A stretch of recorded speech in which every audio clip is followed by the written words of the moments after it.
Okay, I've ranged that golf ball. It's one of those novelty exploding golf balls at 120 yards. Let's see if we can hit it with the Maverick. 25 grain slug. Let's dial up 11.75 MOA. Alright.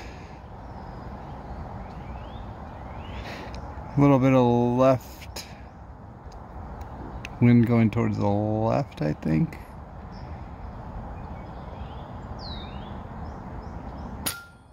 Oh my god, one shot, 120 yards.